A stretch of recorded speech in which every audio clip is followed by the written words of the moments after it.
Por favor, nos ajude deixando seu gostei no vídeo.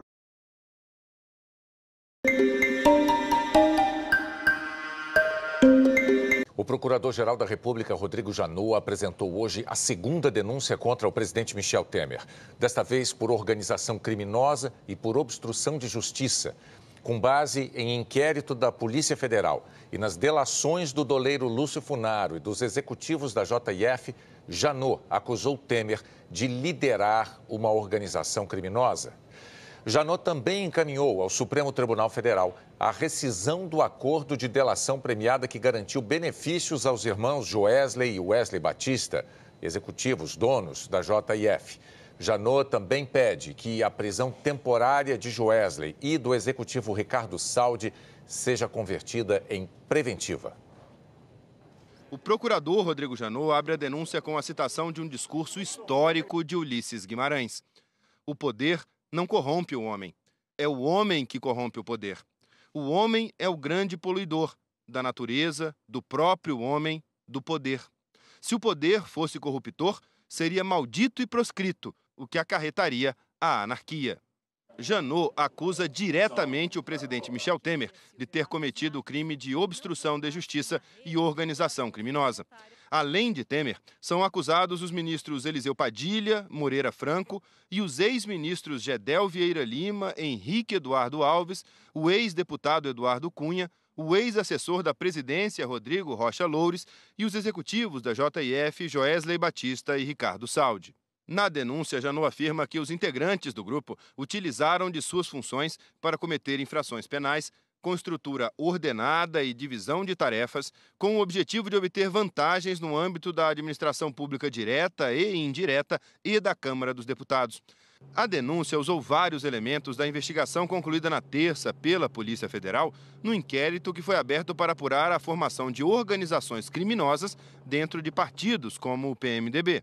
Janot diz que os denunciados arrecadavam propina em órgãos públicos como a Petrobras, Furnas, Caixa Econômica Federal, Ministério da Integração Nacional, Ministério da Agricultura e Secretaria de Aviação Civil, além da Câmara dos Deputados. De acordo com Rodrigo Janot, o esquema permitiu que os denunciados recebessem, a título de propina, pelo menos 587 milhões de reais. A investigação aponta que os integrantes do chamado núcleo do PMDB da Câmara atuavam de forma coordenada desde 2006, pelo menos. O grupo fazia parte de uma estrutura maior que tinha integrantes de outros partidos, como o Partido Progressista e o Partido dos Trabalhadores, que tinha exercido um papel mais relevante na organização durante os governos de Lula e Dilma. Mas com a chegada de Michel Temer ao poder, o PMDB da Câmara ganhou um papel de destaque. Foi nesse período, já no mandato de Michel Temer na presidência, que, segundo a denúncia, o novo núcleo político da organização criminosa negociou com o PP a presidência da Caixa Econômica Federal, o Ministério da Agricultura e o Ministério da Saúde, tendo os nomes para os cargos sido indicados por Ciro Nogueira e Aguinaldo Ribeiro, ambos membros da organização criminosa e, respectivamente, presidente e líder do partido na Câmara à época.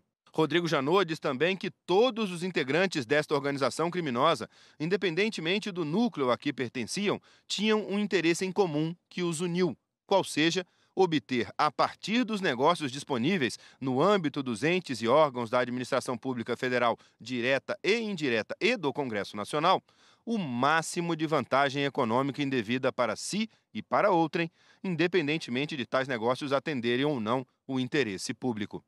O procurador afirma que, assim que Temer assumiu a presidência, o grupo passou a dividir os órgãos públicos entre eles e aliados.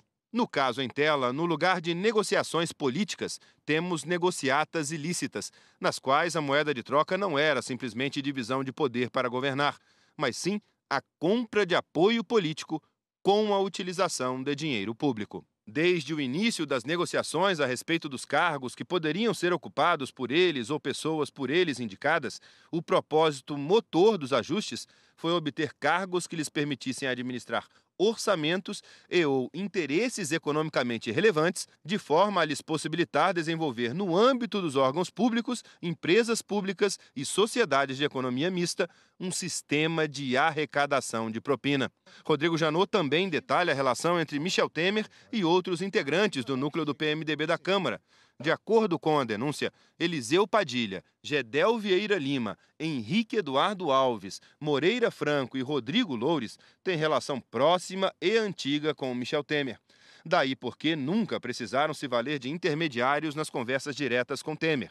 Eram eles que faziam a interface junto aos núcleos administrativo e econômico da organização criminosa a respeito dos assuntos ilícitos de interesse direto de Michel Temer, que, por sua vez, tinha o papel de negociar junto aos demais integrantes do núcleo político da organização criminosa os cargos a serem indicados pelo seu grupo e era o único do grupo que tinha alguma espécie de ascensão sobre todos.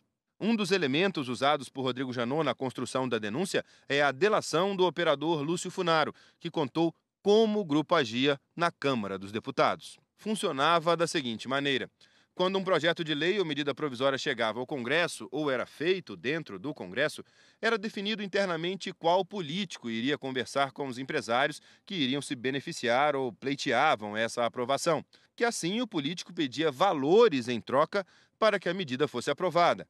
E que quando a empresa tinha área de relacionamento institucional, o próprio diretor de relações institucionais procurava o grupo político e as negociações eram lideradas pelo político que fosse o mais próximo do setor beneficiado. Funaro também disse que era comum a troca de emendas e de favores entre parlamentares, entre Senado e Câmara, que então os deputados e senadores conversavam para definir a estratégia de aprovação da referida medida, e que sempre era Cunha quem liderava na Câmara.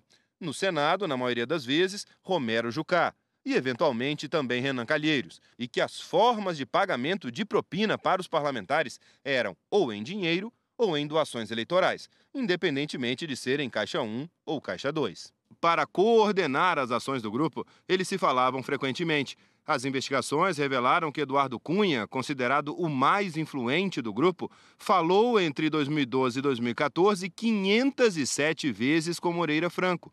Trocou, no mesmo período, 1.158 ligações e mensagens com Eliseu Padilha. Cunha e Gedel Vieira Lima se falaram 5.299 vezes. Já com Henrique Eduardo Alves, Cunha falou 9.523 vezes por mensagens ou telefonemas. Janot pede que os 7 políticos sejam condenados por crime de organização criminosa, que prevê prisão de 3 a 8 anos e multa. Para Temer, Janot pede pena maior por ter atuado como chefe da organização criminosa desde maio de 2016, quando assumiu a presidência. O procurador também pede que Temer e os empresários Joesley Batista e Ricardo Saldi sejam condenados por crime de obstrução à justiça, que também prevê pena de prisão de 3 a 8 anos e multa. Além disso, o procurador quer que os denunciados com mandato eletivo percam os cargos e que o grupo seja condenado a pagar pelo menos 632 milhões de reais. Na primeira denúncia contra Temer, o procurador acusou pela primeira vez na história do Brasil um presidente da República de ter cometido o crime de corrupção no exercício do cargo. Janot afirmou que entre os meses de março e abril desse ano, com vontade livre e consciente, Temer recebeu para si, em razão de sua função, por intermédio de Rodrigo Rocha Loures, o valor de R$500 mil oferecidos pelo grupo JIF. Era aquela mala que o ex-assessor de Temer, Rocha Loures, recebeu no estacionamento de uma pizzaria em São Paulo no dia 28 de abril, depois do encontro entre Joesley Batista e Michel Temer no Palácio do Jaburu, no dia 7 de março. Naquela denúncia, os procuradores afirmaram que não há dúvidas do envolvimento do presidente Michel Temer com o crime de corrupção. A denúncia, no entanto, foi suspensa por decisão da maioria da Câmara dos Deputados. Na denúncia, o procurador-geral afirma que o grupo político comandado por Temer atuou para obstruir as investigações da Lava Jato e que esse núcleo teve como financiador Joesley Batista.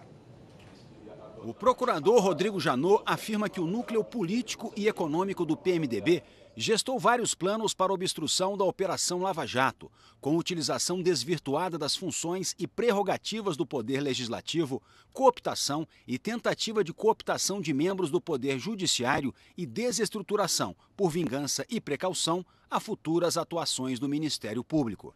A denúncia cita ações do grupo contra a Lava Jato como articulação para aprovação de lei de abuso de autoridade ou anistias a crimes. Janot diz que, em razão desse temor, entre fevereiro e junho de 2016, Lúcio Funaro, antes de ser preso, acertou com Joesley Batista, membro do núcleo econômico da parcela da organização criminosa ligada ao grupo do PMDB da Câmara, um pacto de silêncio. Foi então oferecido por Joesley a Lúcio Funaro um contrato de 100 milhões de reais para, além de conferir verniz de legalidade a atos criminosos perpetrados por ambos, mantê-lo em silêncio. O contrato foi elaborado em dezembro de 2015 ou janeiro de 2016, mas foi assinado com a data retroativa a 2012. A denúncia descreve que a JF, por determinação de Joesley Batista, criou uma espécie de pagamento mensal no valor de R$600 mil e, em outras oportunidades, R$400 mil, a serem pagos diretamente a Lúcio Funaro ou, se preso, a pessoas ligadas a eles.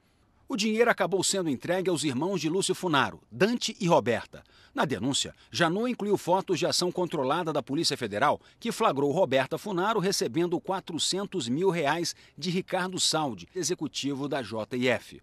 O procurador afirma que, nesse período de encarceramento, o ânimo de Lúcio Funaro em cumprir o pacto de silêncio era constantemente monitorado, não só por Joesley Batista, mas também por integrantes do governo Temer, como Gedel Vieira Lima e Eliseu Padilha, por meio de contatos com a esposa dele, bem como de membros de sua família.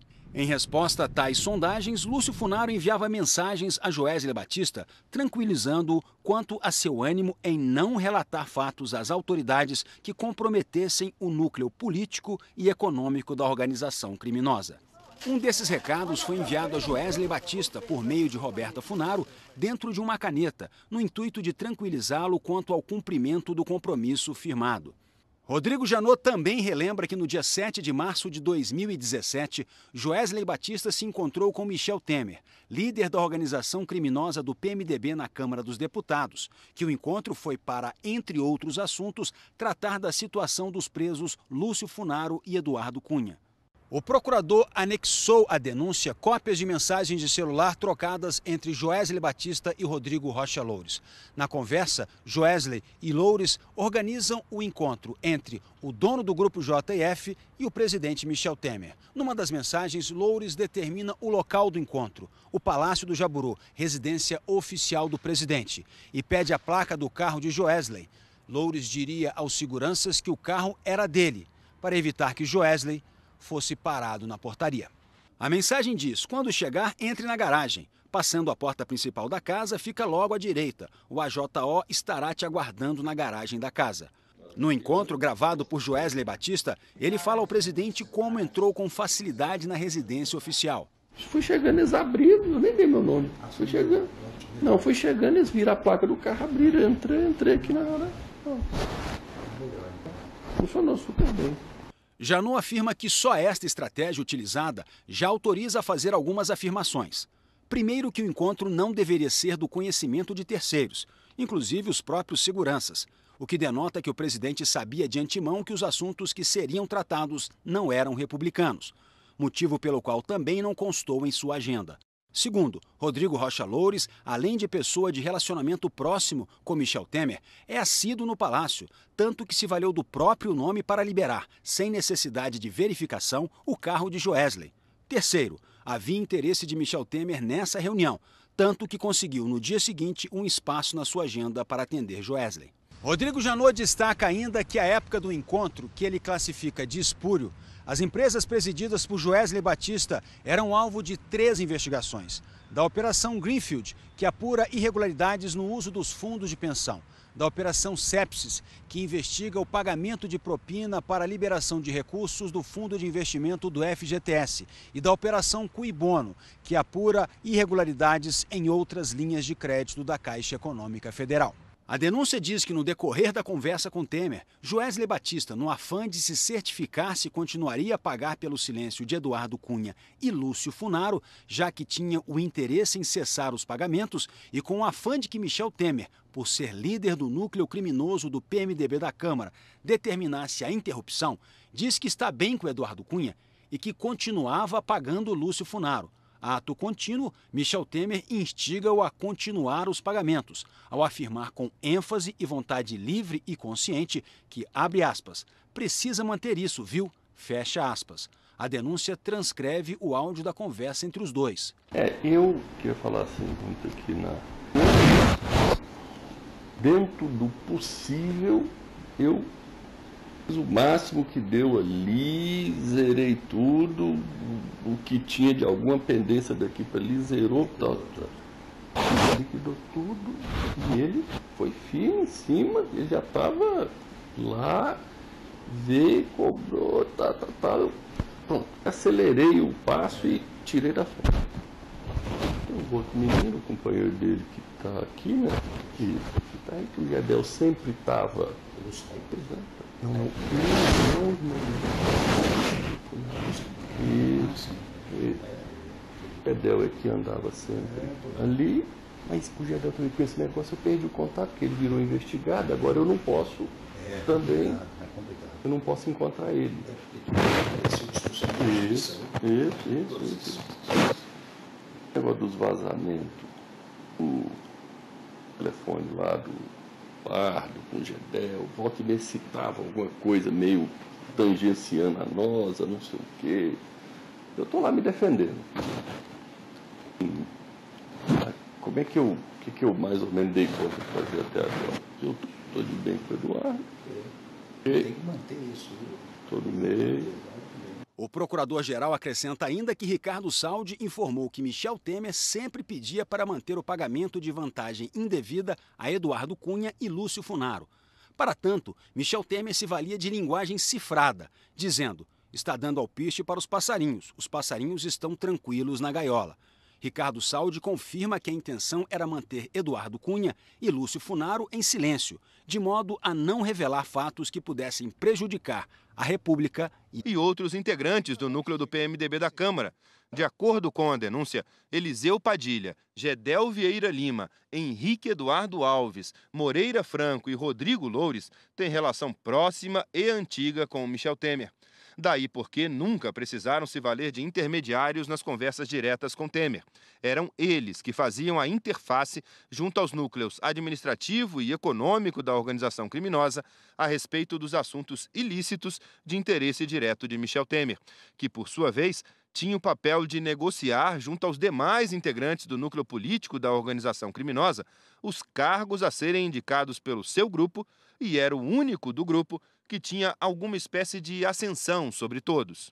Um dos elementos usados por Rodrigo Janot na construção da denúncia é a delação do operador Lúcio Funaro, que contou como o grupo agia na Câmara dos Deputados. Funcionava da seguinte maneira: quando um projeto de lei ou medida provisória chegava ao Congresso ou era feito dentro do Congresso, era definido internamente qual político iria conversar com os empresários que iriam se beneficiar ou pleiteavam essa aprovação, que assim o político pedia valores em troca para que a medida fosse aprovada, e que quando a empresa tinha área de relacionamento institucional, o próprio diretor de relações institucionais procurava o grupo político e as negociações eram lideradas pelo político que fosse o mais próximo do setor beneficiado. Funaro também disse que era comum a troca de emendas e de favores entre parlamentares, entre Senado e Câmara, que então os deputados e senadores conversavam para definir a estratégia de aprovação da referida medida, e que sempre era Cunha quem liderava na Câmara.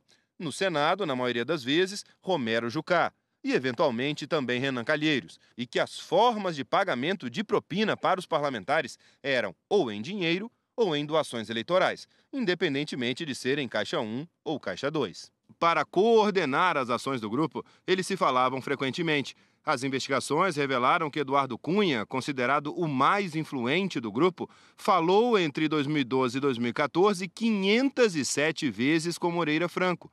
Trocou, no mesmo período, 1.158 ligações e mensagens com Eliseu Padilha, Cunha e Gedel Vieira Lima se falaram 5.299 vezes. Já com Henrique Eduardo Alves, Cunha falou 9.523 vezes por mensagens ou telefonemas. Janot pede que os 7 políticos sejam condenados por crime de organização criminosa, que prevê prisão de 3 a 8 anos e multa. Para Temer, Janot pede pena maior por ter atuado como chefe da organização criminosa desde maio de 2016, quando assumiu a presidência. O procurador também pede que Temer e os empresários Joesley Batista e Ricardo Saldi sejam condenados por crime de obstrução. Joesley Batista e Michel Temer no Palácio do Jaburu, no dia 7 de março. Naquela denúncia, os procuradores afirmaram que não há dúvidas do envolvimento do presidente Michel Temer com o crime de corrupção. A denúncia, no entanto, foi suspensa por decisão da maioria da Câmara dos Deputados. Na denúncia, o procurador-geral afirma que o grupo político comandado por Temer atuou para obstruir as investigações da Lava Jato e que esse núcleo teve como financiador Joesley Batista. O procurador Rodrigo Janot afirma que o núcleo político e econômico do PMDB gestou vários planos para obstrução da Operação Lava Jato, com utilização desvirtuada das funções e prerrogativas do Poder Legislativo, cooptação e tentativa de cooptação de membros do Poder Judiciário e desestruturação, por vingança e precaução, a futuras atuações do Ministério Público.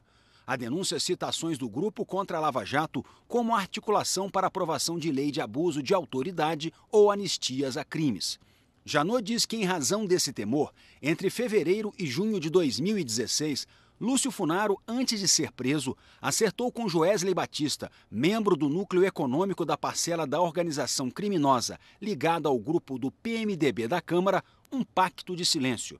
Foi então oferecido por Joesley a Lúcio Funaro um contrato de 100 milhões de reais para, além de conferir verniz de legalidade a atos criminosos perpetrados por ambos, mantê-lo em silêncio. O contrato foi elaborado em dezembro de 2015 ou janeiro de 2016, mas foi assinado com a data retroativa a 2012. A denúncia descreve que a JF, por determinação de Joesley Batista, criou uma espécie de pagamento mensal no valor de R$ 600 mil e, em outras oportunidades, R$ 400 mil a serem pagos diretamente a Lúcio Funaro ou, se preso, a pessoas ligadas a eles. O dinheiro acabou sendo entregue aos irmãos de Lúcio Funaro, Dante e Roberta. Na denúncia, Janot incluiu fotos de ação controlada da Polícia Federal que flagrou Roberta Funaro recebendo R$ 400 mil de Ricardo Saldi, executivo da JF. O procurador afirma que, nesse período de encarceramento, o ânimo de Lúcio Funaro em cumprir o pacto de silêncio era constantemente monitorado, não só por Joesley Batista, mas também por integrantes do governo Temer, como Gedel Vieira Lima e Eliseu Padilha, por meio de contatos com a esposa dele, bem como de membros de sua família. Em resposta a tais sondagens, Lúcio Funaro enviava mensagens a Joesley Batista, tranquilizando-o quanto a seu ânimo em não relatar fatos às autoridades que comprometessem o núcleo político e econômico da organização criminosa. Um desses recados foi enviado a Joesley Batista por meio de Roberta Funaro, dentro de uma caneta, no intuito de tranquilizar... Do doleiro Lúcio Funaro e dos executivos da JF, Janot acusou Temer de liderar uma organização criminosa. Janot também encaminhou ao Supremo Tribunal Federal a rescisão do acordo de delação premiada que garantiu benefícios aos irmãos Joesley e Wesley Batista, executivos donos da JF. Janot também pede que a prisão temporária de Joesley e do executivo Ricardo Saldi seja convertida em preventiva. O procurador Rodrigo Janot abre a denúncia com a citação de um discurso histórico de Ulisses Guimarães. O poder não corrompe o homem. É o homem que corrompe o poder. O homem é o grande poluidor da natureza, do próprio homem, do poder. Se o poder fosse corruptor, seria maldito e proscrito, o que acarretaria a anarquia. Janot acusa diretamente o presidente Michel Temer de ter cometido o crime de obstrução de justiça e organização criminosa. Além de Temer, são acusados os ministros Eliseu Padilha, Moreira Franco e os ex-ministros Gedel Vieira Lima, Henrique Eduardo Alves, o ex-deputado Eduardo Cunha, o ex-assessor da presidência Rodrigo Rocha Loures e os executivos da JF Joesley Batista e Ricardo Saldi. Na denúncia, Janot afirma que os integrantes do grupo utilizaram de suas funções para cometer infrações penais com estrutura ordenada e divisão de tarefas, com o objetivo de obter vantagens no âmbito da administração pública direta e indireta e da Câmara dos Deputados. A denúncia usou vários elementos da investigação concluída na terça pela Polícia Federal no inquérito que foi aberto para apurar a formação de organizações criminosas dentro de partidos como o PMDB. Janot diz que os denunciados arrecadavam propina em órgãos públicos como a Petrobras, Furnas, Caixa Econômica Federal, Ministério da Integração Nacional, Ministério da Agricultura e Secretaria de Aviação Civil, além da Câmara dos Deputados. De acordo com Rodrigo Janot, o esquema permitiu que os denunciados recebessem, a título de propina, pelo menos 587 milhões de reais. A investigação aponta que os integrantes do chamado núcleo do PMDB da Câmara atuavam de forma coordenada desde 2006, pelo menos. O grupo fazia parte de uma estrutura maior que tinha integrantes de outros partidos, como o Partido Progressista e o Partido dos Trabalhadores, que tinha exercido um papel mais relevante na organização durante os governos de Lula e Dilma. Mas com a chegada de Michel Temer ao poder, o PMDB da Câmara ganhou um papel de destaque. Foi nesse período, já no mandato de Michel Temer na presidência, que, segundo a denúncia, o novo núcleo político da organização criminosa negociou com o PP a presidência da Caixa Econômica Federal, o Ministério da Agricultura e o Ministério da Saúde. Gueira e Aguinaldo Ribeiro, ambos membros da organização criminosa e, respectivamente, presidente e líder do partido na Câmara à época. Rodrigo Janot diz também que todos os integrantes desta organização criminosa, independentemente do núcleo a que pertenciam, tinham um interesse em comum que os uniu, qual seja obter, a partir dos negócios disponíveis no âmbito dos entes e órgãos da administração pública federal, direta e indireta e do Congresso Nacional, o máximo de vantagem econômica indevida para si e para outrem, independentemente de tais negócios atenderem ou não o interesse público. O procurador afirma que, assim que Temer assumiu a presidência, o grupo passou a dividir os órgãos públicos entre eles e aliados. No caso em tela, no lugar de negociações políticas, temos negociatas ilícitas, nas quais a moeda de troca não era simplesmente divisão de poder para governar, mas sim a compra de apoio político com a utilização de dinheiro público. Desde o início das negociações a respeito dos cargos que poderiam ser ocupados por eles ou pessoas por eles indicadas, o propósito motor dos ajustes foi obter cargos que lhes permitissem administrar orçamentos e ou interesses economicamente relevantes, de forma a lhes possibilitar desenvolver no âmbito dos órgãos públicos, empresas públicas e sociedades de economia mista um sistema de arrecadação de propina. Rodrigo Janot também detalha a relação entre Michel Temer e outros integrantes do núcleo do PMDB da Câmara. De acordo com a denúncia, Eliseu Padilha, Gedel Vieira Lima, Henrique Eduardo Alves, Moreira Franco e Rodrigo Loures têm relação próxima e antiga com Michel Temer. Daí porque nunca precisaram se valer de intermediários nas conversas diretas com Temer.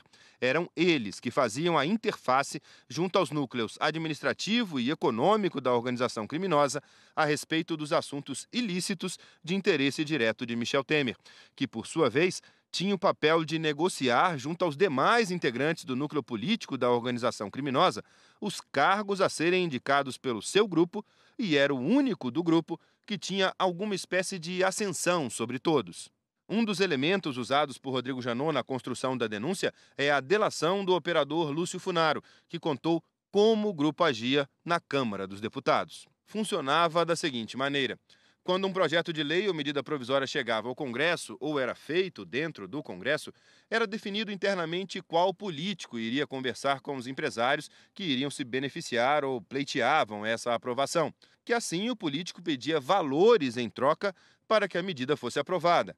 E que quando a empresa tinha área de relacionamento institucional, o próprio diretor de relações institucionais procurava o grupo político e as negociações eram lideradas pelo político que fosse o mais próximo do setor beneficiado.